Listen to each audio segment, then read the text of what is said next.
वो पहले से एक फादर थे, एक बच्चे के बाप थे। इसलिए किसी ने सोचा नहीं था कि ये प्रॉब्लम उनमें हो सकती है। काउंट नॉर्मल था, फिर भी प्रेगनेंसी नहीं हो रही थी। एक डीपर टेस्ट ने पूरी की पूरी कहानी बदल दी। आज मैं आपको एक ऐसी इनफर्टिलिटी की बात करने वाला हूँ जो एक ऐसी प्रॉब्लम है जिससे लोग सीरियसली नहीं लेते, क्योंकि लोग कहते हैं अरे एक बच्चा तो हो गया है तुम्हारे, दूसरा भी हो जाएगा, रिलैक्स कर लो, इतना टेंशन क्यों लेते हो।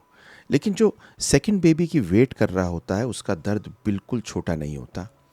एक माँ चाहती है कि उसके पहले बच्चा अकेला ना रहे, एक फादर चाहता है कि उसका घर थोड़ा और पूरा हो जाए, और एक कपल चाहता है उनकी फैमिली कंप्लीट हो जाए। महीने बीत जाते हैं, टाइम बीत जाता है, साल बीत जाता है और कुछ नहीं होता। इसको बोलते हैं सेकेंडरी इनफर्टिलिटी। पर आज जो आपको बताने वाला हूँ वो एक ऐसी गहरी चीज़ है कि 90% डॉक्टर्स मिस करते हैं, और पेशेंट घूमता रहता है ये सोचते हुए कि 10 डॉक्टर को दिखा चुका पर मेरे बच्चा नहीं हो रहा। देखिए, इसमें होता क्या है, मैं कहानी सुना रहा हूँ रेखा की। रेखा मुजफ्फरनगर की रहने वाली है। मुजफ्फरनगर हमसे पास ही है। पहला बेबी उनका हो गया था। पहले बेबी के बाद में ट्राई करती रहीं, 2 साल तक वेट किया पर बेबी नहीं हुआ। जब नहीं हुआ तो एक डॉक्टर से दूसरे डॉक्टर, दूसरे डॉक्टर से तीसरे डॉक्टर, हर आदमी ने कहा रुक जाओ। हार्मोन्स टेस्ट कराए, अल्ट्रासाउंड कराया, ओवुलेशन ट्रैकिंग कराई और 2 बार आईयूआई भी कराया। और तब एक इम्पॉर्टेंट फाइंडिंग सामने आई, उनका एएमएच लो था। अब एएमएच क्या होता है? एएमएच होता है एंटी मुलेरिन हार्मोन, और ये बताता है कि आपकी ओवरीज में कितने अंडे बाकी हैं, क्योंकि जितने अंडे आप लेके पैदा होती हैं वो धीरे धीरे करके कम होता है। तो लो एएमएच का मतलब होता है कि वक्त निकल रहा है, और इस केस के अंदर 6 महीने 8 महीने निकलते हुए और कम हो जाता है। तो जो आपकी क्षमता बेबी पैदा करने की पहले बेबी में थी वो अगले में नहीं रही होगी। तो एक स्मार्ट इन्फॉर्म्ड डिसीजन लेना बिल्कुल ज़रूरी है आपके ओवेरियन मार्कर के लिए। पर यहाँ स्टोरी इतनी सिंपल नहीं थी। एएमएच लो था, लेकिन शायद प्रॉब्लम यहाँ नहीं थी, क्योंकि आईयूआई में इनके अंडे बन गए थे। लेकिन असली मिस्ट्री अब शुरू होती है। हस्बैंड मेरे को दिखाने आते हैं और मेरी क्लिनिक में आके कहते हैं डॉक्टर साहब ये रिपोर्ट लेके आया। 6 रिपोर्टें उनके हाथ में थी और बोले सब नॉर्मल है। और यहीं पर मैंने एक चीज़ नोटिस की जो लोग मिस कर जाते हैं। उनकी सब रिपोर्टों में प्रोग्रेसिव मोटिलिटी कम थी। मैंने इस पर ध्यान दिया और मैंने डिसाइड किया इनका एक छोटा सा टेस्ट और कराएंगे, जिसको बोलते हैं स्पर्म डीएनए फ्रेगमेंटेशन। क्योंकि कभी कभी स्पर्म दिखता तो ठीक है, काउंट भी नॉर्मल होता है, लेकिन अंदर से डैमेज छुपा होता है, और ऐसा डैमेज जो रिपोर्ट में नहीं निकलता। इसको मैं बोलता हूँ हिडन विलन। डीएनए फ्रेगमेंटेशन मतलब है कि स्पर्म का आउटर स्ट्रक्चर तो ठीक है, काउंट ठीक है, सब कुछ, मोटिलिटी भी मालूम चल रही है थोड़ी सी कम है, लेकिन जेनेटिक मटेरियल अंदर से डैमेज्ड है।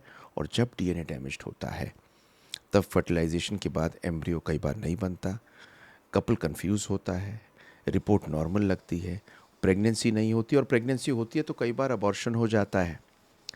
जब मैंने ये बात हस्बैंड से कही, हस्बैंड को शुरू में समझ में नहीं आई। मैं तो पहले फादर बन चुका हूँ जी, डीएनए कैसे ख़राब हो गया? तो मैंने बताया डीएनए ख़राब नहीं होता। मेल इनफर्टिलिटी में आपका कोई परमानेंट सर्टिफिकेट नहीं होता। Age, stress, poor sleep, weight, oxidative stress, ये सब स्पर्म की क्वालिटी को बदल देते हैं। तो कल जो आपका स्पर्म था आज ज़रूरी नहीं उसी क्वालिटी का होगा। अब यहाँ मेरे पास में 2 रास्ते थे। जल्दी मैं आईवीएफ कर दूँ या इक्सी कर दूँ, या पहले इन्हें प्रिपेयर करूँ। मैंने दूसरा रास्ता चूज़ किया, क्योंकि मुझे उनका सिर्फ ट्रीटमेंट नहीं करना था, मुझे उनके बेस्ट गेमीट्स लेके उन्हीं के उनको बेस्ट पॉसिबल चांस देना था। तो हमने दूसरा रास्ता चुना। दूसरे रास्ते में 4 महीने में हमें 4 चीज़ करनी थी। पहली चीज़ थी इनकी लाइफस्टाइल को ठीक करना था, मतलब इनकी नींद, एक्सरसाइज, वेट, सबको ठीक करना था। नंबर 2, हमें टारगेटेड एंटीऑक्सीडेंट थेरेपी या सप्लीमेंट देना था।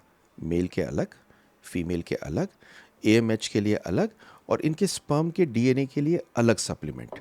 इस बारे में सारी चीज़ मैं लिंक कर रहा हूँ इसी वीडियो में, एक पूरा पीडीएफ जो आप पढ़ के खुद भी ले सकते हैं। और तीसरी इंपॉर्टेंट चीज़ हमने क्या की, इनकी डाइट बिल्कुल चेंज कर दी। देखिए, एएमएच के लिए डाइट और डीएनए के लिए डाइट में कुछ चीज़ें आपको चेंज करनी पड़ती हैं। और चौथी इंपॉर्टेंट चीज़ हमने क्या की, इन सब का एक सिस्टम बना के 3 महीने का सिस्टम बना दिया। ये पूरी की पूरी चीज़ इनको ही नहीं देता, मैं बहुत पेशेंट्स जो मुश्किल होते हैं हमेशा देता हूँ। आप भी ले सकते हैं बहुत सिंपली इसको। फर्टिलिटी पावर बूस्ट प्रोग्राम है पूरा, तीनों चीज़ों का आप ले सकते हैं, लिंक मैं दे रहा हूँ इसका। अब अगर आप मुझसे पूछे ये सारी चीज़ें देने के बाद में हमने क्या किया, ये सब करने के बाद में 4 महीने प्रिपरेशन की, अब हमने वो किया जो स्मार्ट स्टेप होता है, इसको बोलते हैं माइक्रोफ्लूइडिक्स। ये एडवांस स्पर्म सिलेक्शन टेक्निक है जिसमें चिप बेस्ड टेक्नोलॉजी से जो naturally motile DNA intact sperm होता है उसे हम चूज़ कर लेते हैं। तो कन्वेंशनल थेरेपी में तो हम सेंट्रीफ्यूज करते हैं जिसमें स्पर्म स्पिन होता है और डीएनए डैमेज होती है। इसके अंदर हम स्पर्म की नेचुरल एबिलिटी जो मूव करने की होती है, कोई फोर्स नहीं देते, बिना ट्रॉमा के स्पर्म को उठा लेते हैं। तो हमें रैंडम स्पर्म नहीं चाहिए था, इनके केस में हमें अच्छे डीएनए का स्पर्म चाहिए था, जो 4 महीने से हम ये सब काम करके और बेहतर कर रहे थे। तो हमने उसके बाद में पिक किया, तो तब इन्होंने वेट किया, पर एक चीज़ थी, इन्होंने बहुत पेन झेला उस दौरान में 4 महीने में, क्योंकि सोच रहे थे क्या, पर एक कन्फ्यूजन थी। और इनके दिमाग में कन्फ्यूजन थी कि ये 4 महीने जो हमने वेट किया इससे फ़ायदा होगा क्या। तो मैंने इन्हें समझाया कि हम एक स्ट्रेटजी पे काम कर रहे हैं, कोई ऐसा नहीं कि अनप्लान्ड कर रहे हैं। तो हमने इनका इक्सी प्लान किया, इक्सी में रश नहीं किया, हस्बैंड को प्रिपेयर किया, वाइफ को प्रिपेयर किया, टाइम रिस्पेक्ट की, साइंस अप्लाई की, और वाइफ की साइड से जो लो एएमएच था उसको ध्यान में रखते हुए हमने एक ओवेरियन स्टिमुलेशन बिल्कुल टेलर इनके लिए किया, जिसमें हम एक हाई डोज देते हैं और एंटागनिस्ट प्रोटोकॉल देते हैं, क्योंकि लो एएमएच में एग की क्वालिटी बड़ी इंपॉर्टेंट होती है। फिर वो फेज़ आया जिसमें सबकी सांसें रुक जाती हैं, एग निकालने की। इनका एग निकाले, स्पर्म सेलेक्ट किया, एम्ब्रियो बने, और फिर उन एम्ब्रियो को हमने ट्रांसफ़र किया।